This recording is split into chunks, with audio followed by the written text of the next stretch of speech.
gerade noch eine der schönsten Strecken gefahren und jetzt stehen wir hier am Straßenrand. Ich kann es nicht fassen. So you contact me on WhatsApp. Ich kann es nicht fassen. Laune ein bisschen im Keller. Was zur Hölle. Aber hier geht nichts mehr. Und da ist unser Abenteuer zu Ende.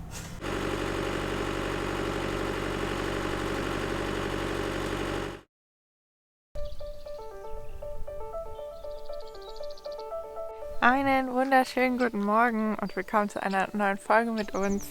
Wir sind ja jetzt ziemlich schnell in den Westen und in den Süden gefahren. Wetterbedingt auch ein bisschen und weil wir Freunde und andere Reisende getroffen haben und jetzt haben wir uns dazu entschieden, dass wir nochmal ein bisschen Richtung Norden fahren wollen. Zumindest so ein paar kleine Städtchen angucken und dachten, wir kommen einfach nochmal in den Spot zurück und starten hier die Tour Richtung Norden nochmal so ein bisschen. Und der Platz ist einfach ein absoluter Traum. Ich weiß gar nicht, ob man es hören kann. Man hört nur die Vögel hier zwitschern. Es ist so ruhig. Bisher unser absoluter Lieblingsspot hier auf Sardinien. Guten Morgen. Eben brauchen wir schon mal Kaffee, denn gleich nehmen wir nochmal eine Folge Podcast auf. Zweimal um die Welt.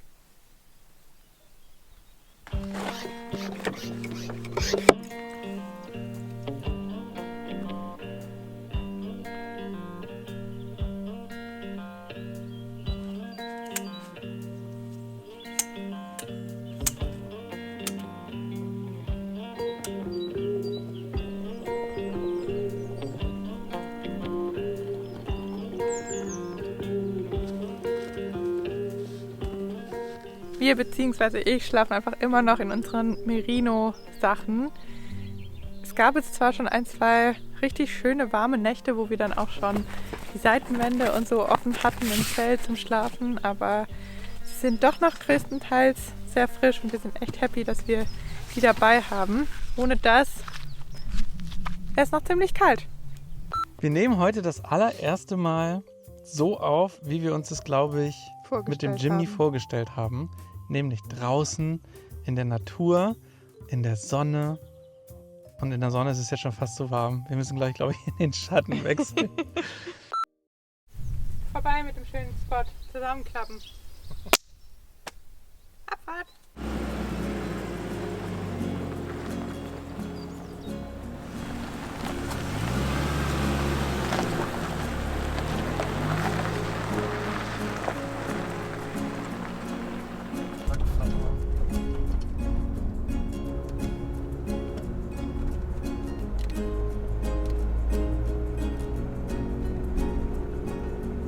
Wir machen einen kleinen Zwischenstopp in dem Ort Guspini.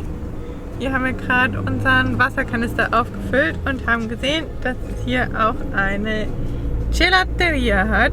Und weil heute warm ist Aufs Eis. und das Eis günstig in Italien, gibt es eine Kugel Eis. Sehr Skifahrer Parkplatz.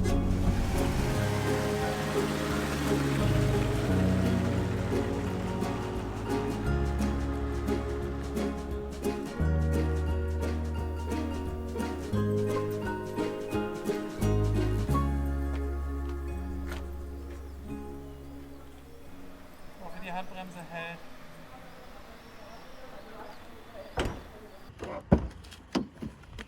Ach du Scheiße. Ich weiß gar nicht, wie wir die Tür wieder zukriegen wollen. Okay. Easy.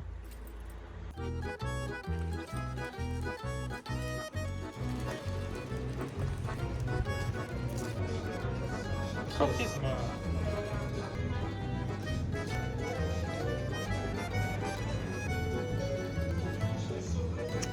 Ciao, grazie. Ciao, grazie.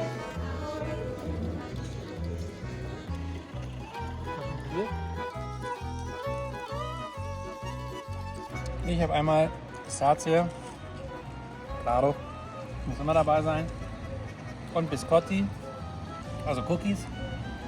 Ich muss sagen, bisher beste. Mega geil, diesmal gab es auch eine größere Waffel. Und meine ist auch noch kaputt gegangen, deswegen habe ich 2. Echt? Ja. Ich habe keinen mitgekriegt. Warum wir einen Löffel bekommen haben, keine Ahnung. Aber ich habe Tiramisu und Stracciatella. Bei mir ist irgendwie immer Stracciatella dabei, was bei Basti Pistachio ist. Ja, ich habe schon wieder Pistachio gesagt. Ne? Ja. Auch wieder mega lecker. Schmeckt so gut. Also richtig geil. Also das Städtchen ist sehr klein und sehr... Also ist nichts los. Genau, eigentlich unser Gusto. So ein süßer, kleiner Platz hier. Mega geil. Eisdiele. Also kleiner Geheimtipp von mir, wenn ihr nach Italien kommt, probiert da mal das Eis und die Pizza. Das ist echt mega gut in Italien. Geheimtipp.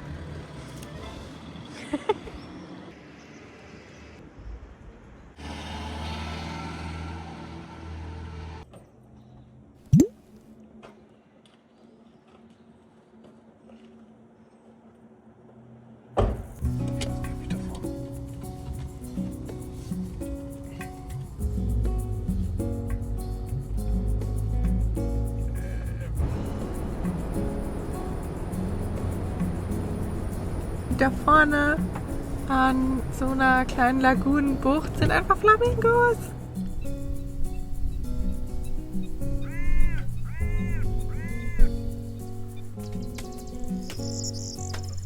So cool.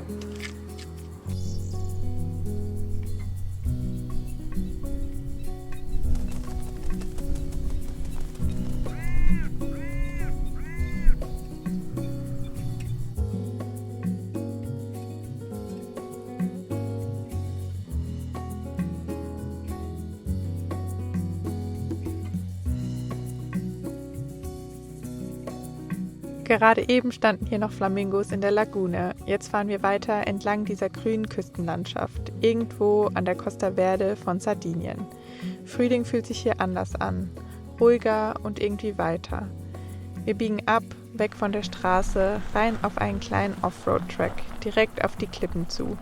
Vorne das Meer, rechts und links um uns herum nur Natur und irgendwann ist da einfach niemand mehr außer uns.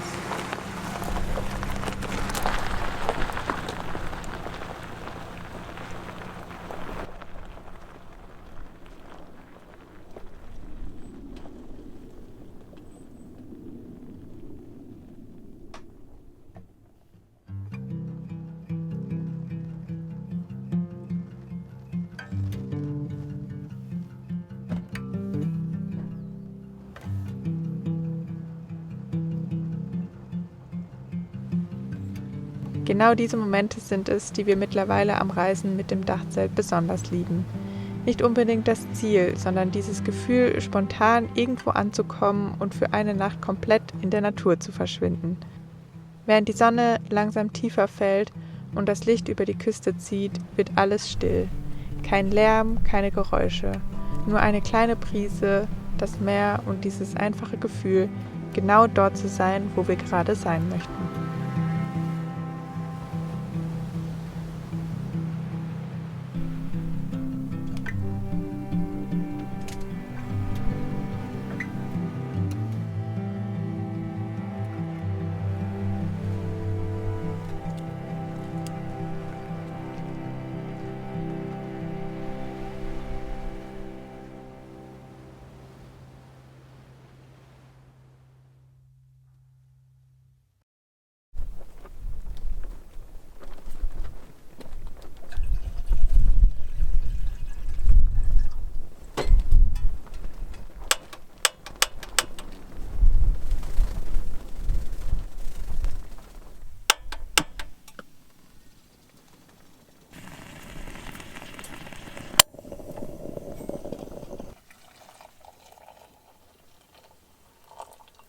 Bitteschön. Dankeschön. Cheers. Der Morgen war so herrlich still. Und jetzt muss ich mich zum Kaffee machen hier um die Ecke verdrücken. Weil an unserem Kochplatz hinter der Tür war es doch noch zu windig für unsere Gasflamme. Deswegen, aber umso besser, dass wir die Option haben jetzt mit den Fenstern. Ist perfekt. Ich habe auch schon mal auf der anderen Seite gekocht, weil der Wind von hier kam. Also wir haben Optionen Und wir wollen jetzt gleich mit unserem Kaffee und Tee einmal hier runter an die Bucht laufen. Wir sind den Weg gestern schon mal abgelaufen und dachten so, nee, vielleicht ohne Dachzelt könnte der Jimny das schaffen, aber mit Dachzelt auf keinen Fall. Es ist nämlich ziemlich steil darunter. Und jetzt ist heute Morgen ein Fischer an uns vorbeigefahren mit einem Jimny, FJ, und ist diese Piste da runter geschaukelt. Nicht zu langsam. Und das letzte Stück auch rückwärts. Also er scheint es nicht zum ersten Mal gemacht haben, weil man unten nicht wenden kann. Und er ist auch rückwärts da sportlich runtergedüst. Und wir dachten einfach, warum nicht mal den Kaffee unten an der Bucht genießen? Da wir aber gleich los wollen, bauen wir auf jeden Fall schon mal das Zelt ab. Dann haben wir das schon mal erledigt. Dann müssen wir gleich nur noch ein paar Sachen aufräumen. Und dann können wir auch direkt weiter, wenn wir von unten wieder hochkommen. Weil dann sind wir wahrscheinlich kaputt. Das ist nämlich ein steiler Anstieg. Da muss man nicht mehr so viel machen.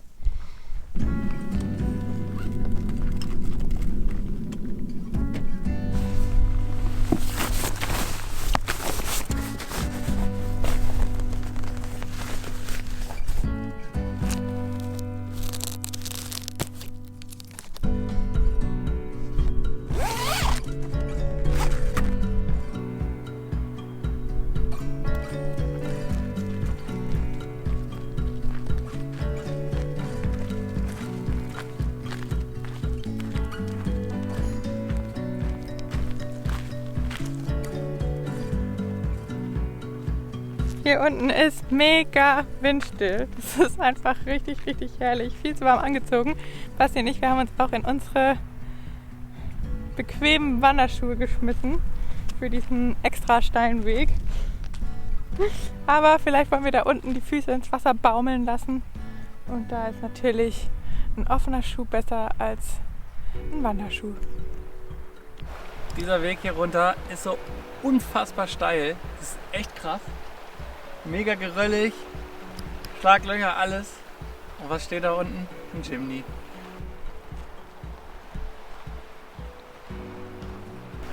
Und hier ist er einfach runtergefahren. Eigentlich würde ich schon gern so lange bleiben, um mal zu sehen, wie er wieder hochfährt. Das ist schon echt krass.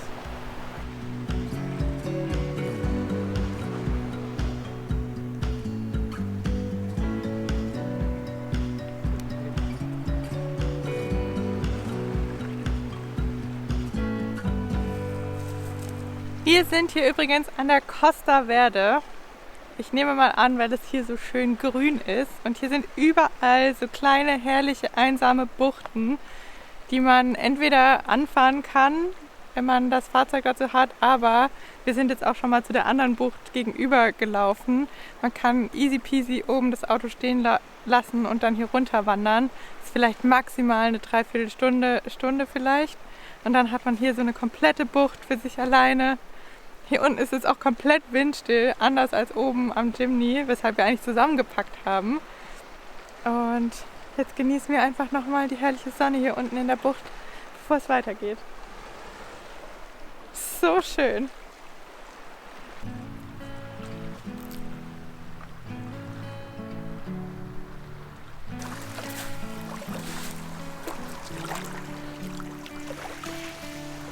Kaffee und Füße im Meer. Besser geht nicht. Ein Happy Hund, Stöckchen und Meer und Strand.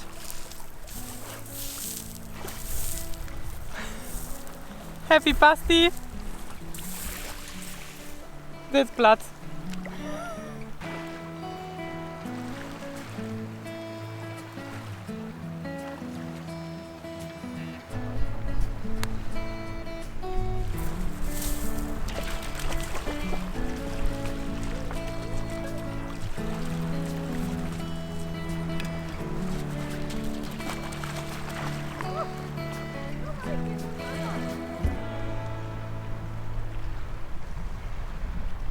So, wir sind zurück am Auto, außer Puste, mit Bewegung und jetzt können wir weiterfahren.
Wir sind wieder auf geteerten Straßen unterwegs und brauchen ganz, ganz dringend eine Dusche.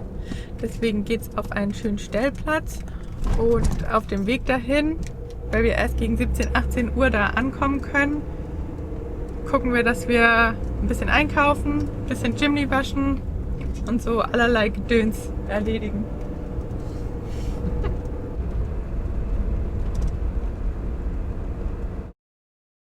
So, wir haben jetzt schon mal eingekauft. Hat natürlich wieder alles viel, viel länger gedauert, als man denkt, obwohl wir gar nicht so viel Platz haben eigentlich. Nichtsdestotrotz haben wir jetzt alles. Jetzt sind wir auf dem Zielgeraden zu unserem nächsten Stellplatz, wo wir dann auch eine Dusche vorfinden. Hoffentlich. Nicht, dass da irgendwas dazwischen kommt. Es ist bitter nötig.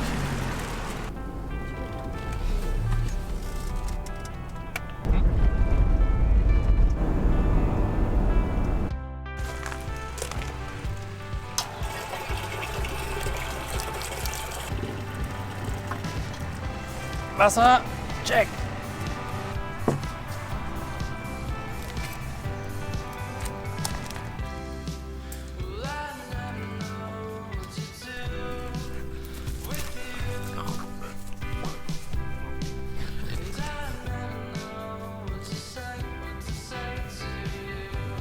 So, wir haben einen coolen Park gefunden, wo wir Wasser auftanken konnten.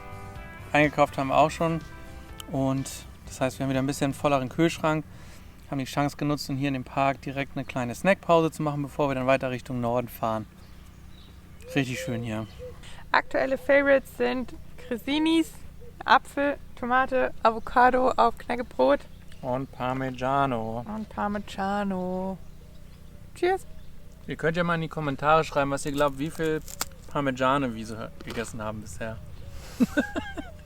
Mal gucken, wir haben dichtesten dran. Wofür wir diese kleine Pause aber auch sehr gut nutzen können, ist mal wieder ein bisschen Italienisch zu lernen, denn dann bestellt sich das Gelato doch noch mal besser. Und dafür nutzen wir natürlich die App Rosetta Stone. Was wir persönlich richtig, richtig cool an der App finden, ist, dass man intuitiv lernt durch Bilder und echte Gespräche. Und dadurch, dass die Lektionen auch nur 5 bis 10 Minuten dauern, kann man sie perfekt in den Alltag integrieren. So wie wir jetzt hier bei einer Snackpause oder ganz entspannt abends mal kurz vor zu Bett gehen oder morgens zum Frühstück. Man kann es einfach immer ganz easy einbinden. Credo che la macchina si possa riparare. Credo che la macchina si possa riparare. Wir lernen auf jeden Fall richtig gerne Sprache mit der Rosetta Stone Sprach-App und wenn ihr auch Lust habt, euch für euren nächsten Urlaub vorzubereiten oder eine Sprache weiter auszubauen, dann schaut doch unbedingt mal beim Lifetime-Abo vorbei. Da gibt es insgesamt 25 Sprachen zu lernen, also ihr seid für jegliche Urlaube in der Zukunft abgedeckt und das ein Leben lang. Wir packen natürlich wie immer alle Infos zu Rosetta Stone unten in den Beschreibungstext unterm Video. Da findet ihr dann auch unseren Link, mit dem ihr satte 60% auf das Lifetime-Abo sparen könnt. Oder ihr scannt einfach hier den QR-Code im Bild. Wir machen die Lektion jetzt noch zu Ende und mampfen hier auf, bevor die hinter uns wieder ihren Rasenmäher anwerfen. Und düsen dann weiter Richtung Bosa.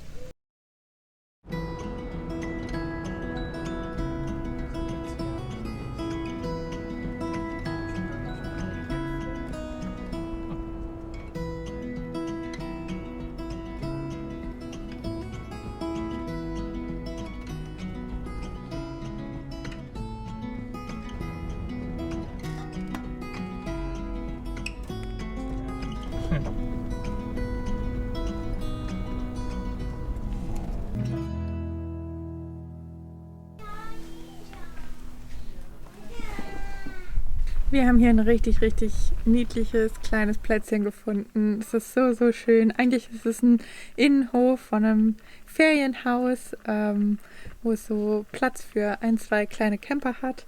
Ist auch noch eine deutsche Familie, auch mit Dachzeltanhänger da. Richtig, richtig schön. Ich mache uns jetzt gerade schon Nudeln.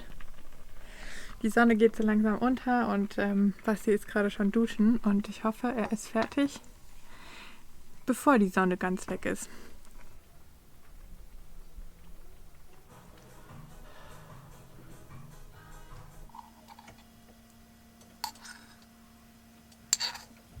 Er liegt da auf dem Sitz schon.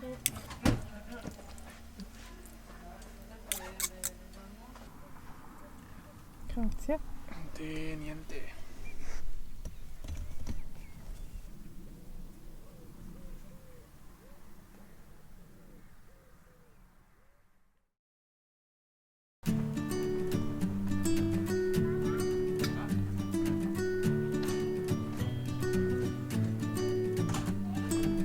Morgen.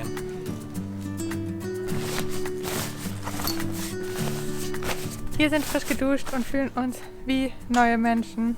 Es ist ein herrliches Gefühl, kann ich nur sagen. Wir stehen hier bei Fred und Iona, heißen die beiden, haben ihr Plätzchen über Park4Night eingestellt. Und ja, man kann hier bei ihnen auf dem Innenhof übernachten, kann über die Weinberge und durch die Olivenbäume spazieren. Und gestern Abend hatten wir noch einen richtig schönen Sonnenuntergang. Und ja, wir haben jetzt schon zusammengepackt, weil dieses frisch geduschte Gefühl wollen wir nutzen und ein bisschen uns die kleine Stadt Bosa angucken.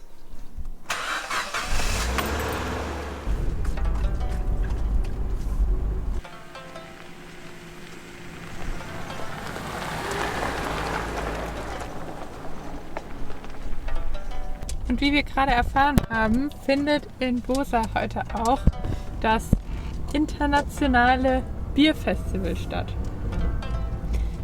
Und Jubiläum. Und es ist auch noch ein 10-jähriges Jubiläum. Also wir sind sehr gespannt, was da heute in der Stadt los sein wird. Irgendwie haben wir ein Händchen dafür. Ja.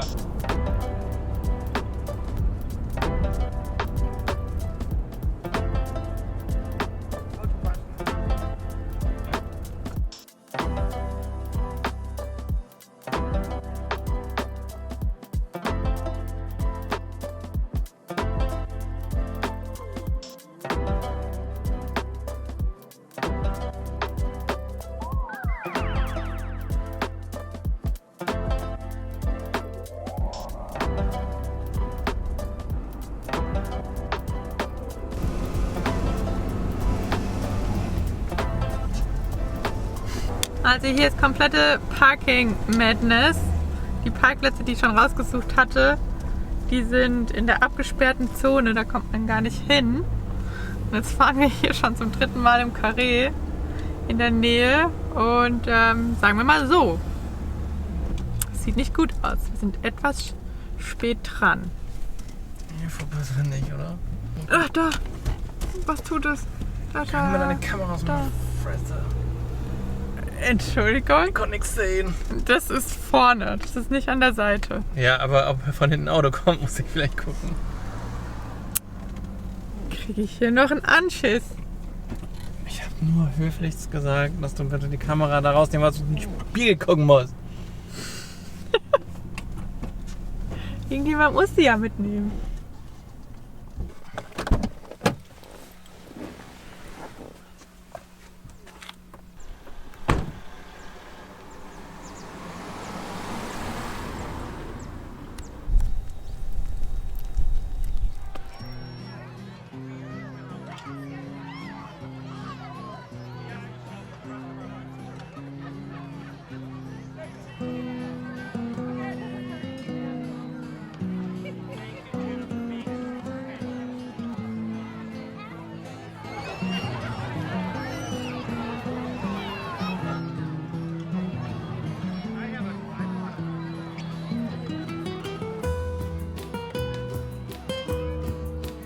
Zwischen den bunten Häusern und kleinen Gassen fühlt sich Bosa vom ersten Moment entschleunigend an.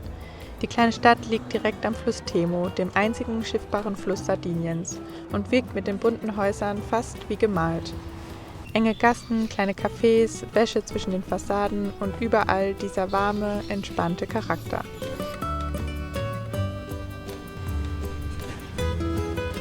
Wir haben erstmal einen großen Bogen um den Trubel gemacht, der vorne an dem Fluss stattfindet, wo das Bierfestival stattfindet, und sind einfach mal so, haben uns treiben lassen, in die kleinen Gässchen von Bosa abgetaucht. Und es ist einfach so schön. Egal, wo wir abbiegen, es wird gefühlt immer schöner. Überall die bunten Häuschen und rechts und links kleine Restaurants und Cafés und also es ist wirklich traumhaft hier und wir sind so froh, dass wir nochmal jetzt hier Richtung Norden gekommen sind. Das wäre schade gewesen, wenn wir das Städtchen verpasst hätten. Kein Ort, der laut sein muss, um besonders zu wirken. Eher einer, in dem man einfach gerne bleibt und sich ein bisschen treiben lässt.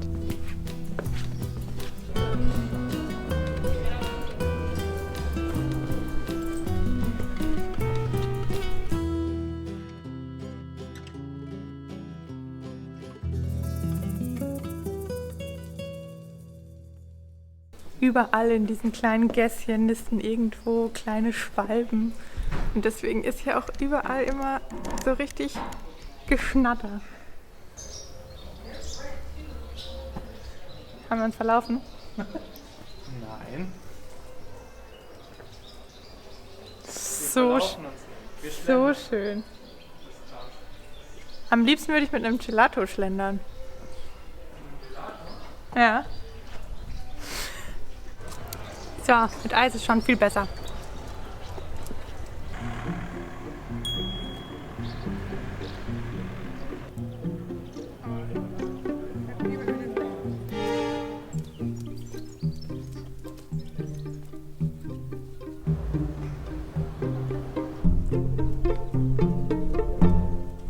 Ja, ihr seht richtig, wir sind schon wieder quasi zurück am Auto. Wir haben uns gegen das Bierfestival entschieden, schweren Herzens, aber es sieht doch recht voll aus da. Und es sind auch einige Reisebusse angekommen mit vielen Menschen und ja, mit Peppi ist es einfach nicht cool. Das ist einfach zu voll. Wir glauben, wir hätten sie mit reinnehmen können, aber nee, das macht einfach keinen Sinn und das ist dann für uns stressig, für Peppi stressig. Jetzt an der Stelle wünschen wir uns manchmal irgendwie ein bisschen den Van, wo wir Peppi jetzt vielleicht ein paar Stunden im Van lassen könnten. Bei den Temperaturen ist das noch möglich, aber im Auto, das heizt sich so schnell auf. Gar keine Chance, dass wir sie da irgendwie alleine lassen können. Und ja, deshalb haben wir uns jetzt das Städtchen Bosa angeguckt, das wirklich richtig, richtig hübsch ist, hat uns richtig gut gefallen. Sind froh, dass wir nochmal hierher gekommen sind und suchen uns jetzt an der Küste irgendwo ein Plätzchen.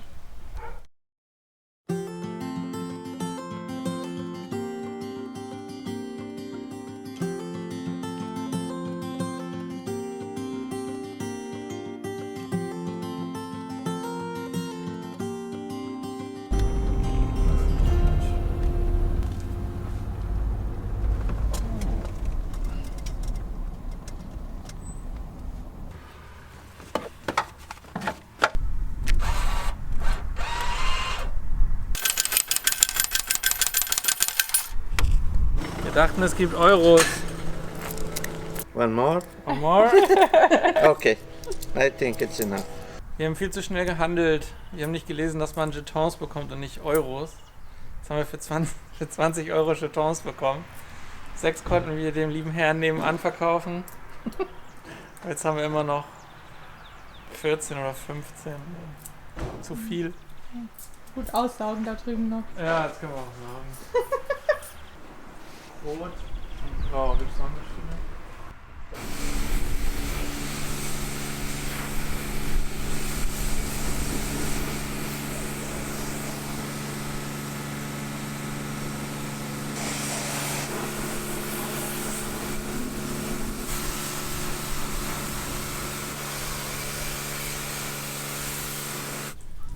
Vielleicht brauchen wir doch ein paar mehr Marken als gedacht. Geht ganz schön schnell so ein Programm. Aber wir haben auch noch ein paar.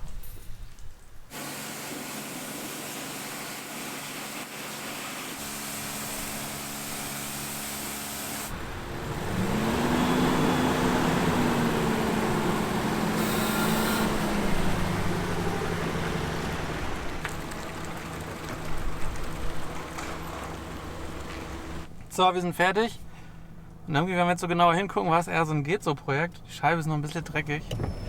Haben wir nicht so richtig gut gemacht. Problem ist, wir haben jetzt alle Jetons verkauft.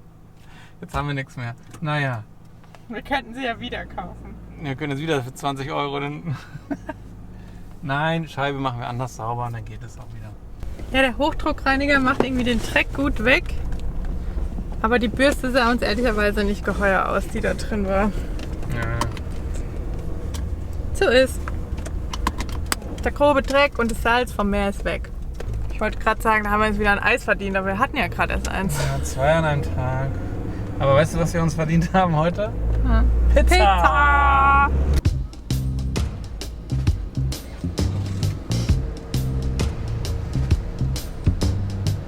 Wir sind jetzt noch ein Stück gefahren und holen uns jetzt gleich eine fette Pizza. Naja. Das ist nämlich jetzt hier in der Nähe von unserem Stellplatz, wo wir über die Nacht stehen werden. Hier ist sie. Pizzeria. Santa Marghe. Yami ist an Bord. Und da war was los. Da wurde was weggetragen. Und die Pizza riecht schon wieder so gut. Also schnell zum Stellplatz, damit Basti sich seine Margarita belegen kann. Ja. Und dann habe ich vielleicht noch was gekauft. Was denn? Wie sagst du, was denn?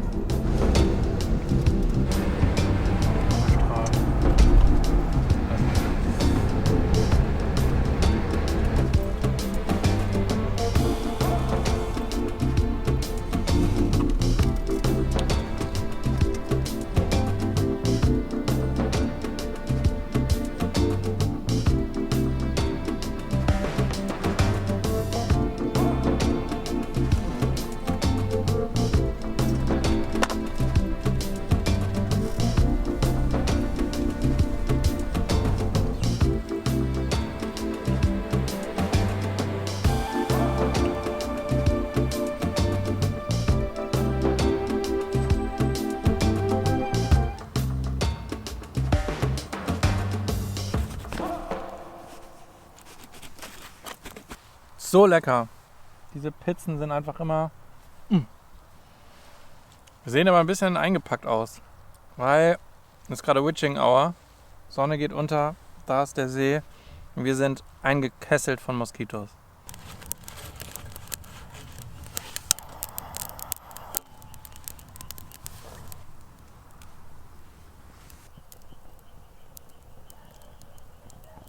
Wir mussten uns, bevor wir jetzt den Nachtisch essen, erstmal ein Feuer anmachen, weil einfach so viele Moskitos draußen sind. Und wir haben einfach unser komplettes, wollte schon sagen, Moskito-Abwehrsystem im Van gelassen. Und deswegen haben wir uns jetzt ein Feuer angemacht und zum Nachtisch gibt's Tiramisu. Wuhu.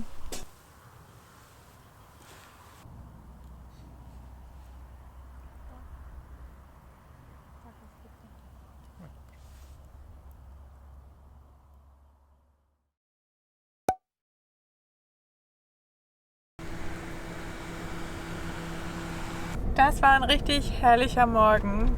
Haben es ein bisschen langsam angehen lassen, haben es zusammengepackt und sind losgefahren. Sind auch mal durch den Garten von Antonio geschlendert, der ein absoluter Traum ist. Von Olivenbäumen über Weinreben, ganz viel Obst und Gemüse, was er jetzt gerade noch anbaut, was dann im Mai-Juli-Saison hat. Also absolut mega. Wir haben unter anderem auch eine neue Frucht kennengelernt. Wie hieß sie nochmal? Mispula? Ja, irgendwie so, genau. Irgendwie sowas. Säuerlich, süßlich. Haben wir auch ein paar davon mitbekommen. Und die ersten Granatäpfel konnte man auch schon an den Bäumen sehen. Also ich könnte da stundenlang durch den Garten schlendern und man entdeckt immer wieder was Neues. Und wenn es zeitlich hingehauen hätte, hätte ich am liebsten so kleine Tomatensetzlinge mitgenommen, die er gerade zieht. Die riechen einfach schon so genial. Naja, auf jeden Fall sind wir jetzt aber losgefahren und auf dem Weg weiter Richtung Süden.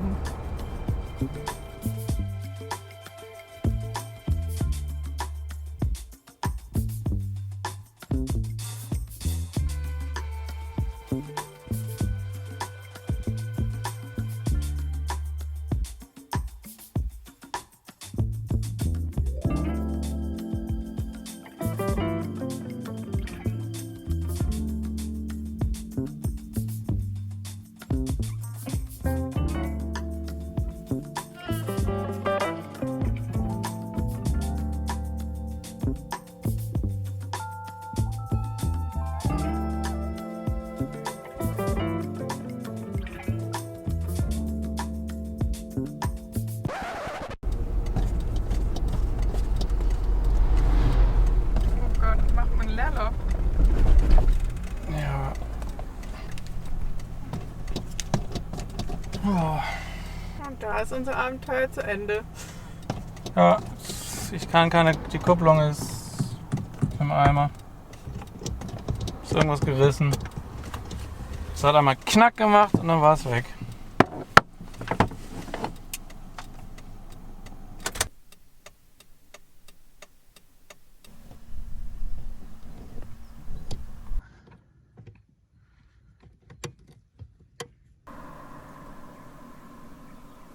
gerade noch eine der schönsten Strecken gefahren und jetzt stehen wir hier am Straßenrand. Wir können leider immer noch nicht so genau sagen, was es ist. Wir hoffen, aber es klang schon eher ziemlich fies. Es hat einen ordentlichen Schlag gelassen und dann auf einmal war das Pedal lose. Ja, wir versuchen mal rauszufinden, was es ist. Jetzt Doldig. Es geht, weiß ich nicht. Ich habe mich eben auf das Auto gelegt und habe mich oben an der Tür festgehalten. Und der Wind hat die Tür zugeschlagen, also habe ich mir auch noch mein Handgelenk eingeklemmt. Tut schön weh, keine Ahnung, ob was kaputt ist. Und ich habe jetzt mal das Kupplungsseil angeguckt, aber das ist nicht das Problem. Das haben wir auch schon mal nachgestellt. Aber hier geht nichts mehr. Bitte klicken Sie auf den Link und melden Sie uns die Panne per Web-App. Leider konnten wir den Standort nicht ermitteln. Aktivieren Sie Ihr GPS. Also gut, Mama. Okay. Ich rufe mal beim ADAC an. Ja, wir melden uns. Meldet euch, wie es weitergeht. Ja, machen wir. Bis dann. Ciao. Tschüss. Keine Ahnung. Haben wir irgendwie schlechtes Karma gerade aktuell? Scheint so. Während ich die ADAC-Daten eingegeben habe, hat mich meine Mama angerufen, dass unser Van nicht anspringt. Aber es war hoffentlich, fingers crossed, nur die Batterie. Ich kann es nicht fassen. Was zur Hölle? Also, ja, Panne ist gemeldet, aber wir wissen noch nicht wann, wie, wo.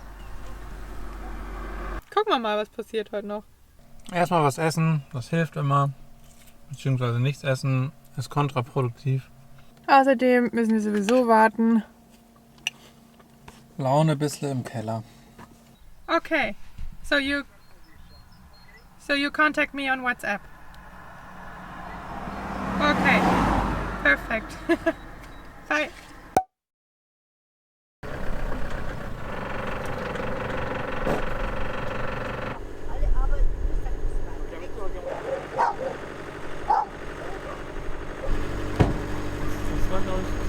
Ohne Kupplung.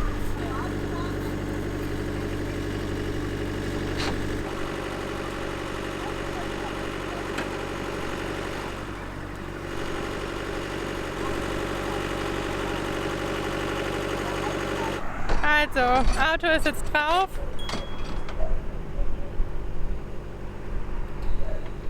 Wir werden jetzt abgeschleppt in den nächsten Ort. Wir wissen noch nicht so genau. Also es ist irgendwie ganz wirr. Es haben hier jetzt auch aus dem Ort Menschen geholfen. Es war eine liebe Frau da, die aus Deutschland hierher gezogen ist vor etlichen Jahren und hat uns ein bisschen übersetzen geholfen. Aber ja, es war gerade irgendwie ganz schön wild und schnell und alles. Und wir hoffen, dass wir in dem Ort eine Unterkunft finden. Es ist jetzt natürlich auch noch erstes Mai-Wochenende. Also ja, da kommt einiges zusammen.